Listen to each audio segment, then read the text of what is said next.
I'll talk about that in a minute.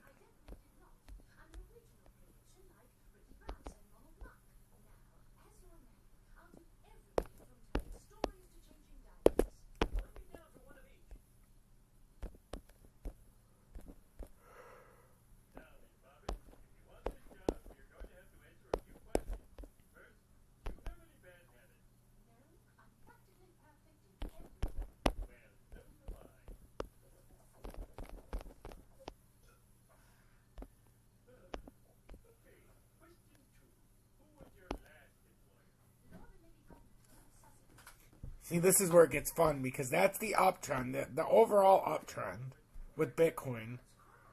Now it gets fun when you start playing with it. So we came up, we established this uptrend. We haven't come back down. Now, if you start playing from it, it's all up to everybody's general interpretation. But mine,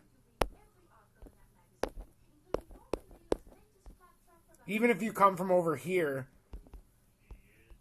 and you use these support, and you're being very generous, and you're waiting all the way up here, and you're saying that this is kind of like an extension phase, Bitcoin's already telling you that even on this phase, we're coming to like 6K. Like, it already tells us this. And that's coming back from the 2019 drop-off. And that's the minimum. You know, if you do it, it comes in layers. Like, I've never shown it in this way, so I'm glad I did this. Look how bad this could actually get for Bitcoin. Watch this. And this is in the monthly, so these wicks are valuable because you're in the monthly and it tells a bigger story.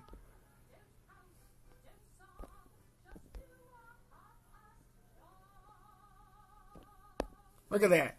That's the slightly bigger uptrend, and that still would bring us to about just under 10K. So either way, Bitcoin's got a long way to go unless it waits it out. But I find it hard to believe that it's just going to go sideways until 2024. So, I mean, that's, unfortunately, that's what we're looking at here. Even if we were to hold, we're coming back likely to the consolidation at best.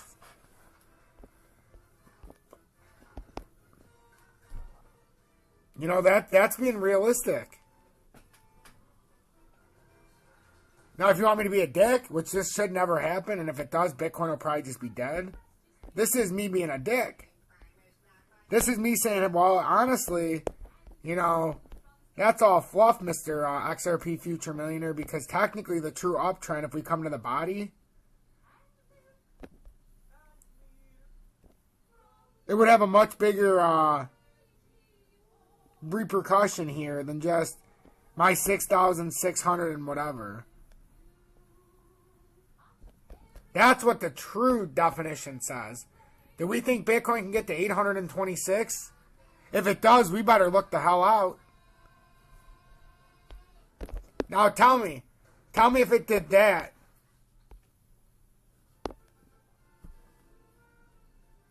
Those are the true projections. If you just look at the uptrend, you can take the original from all the way back in 2011. It's gone parabolic and never touched it again.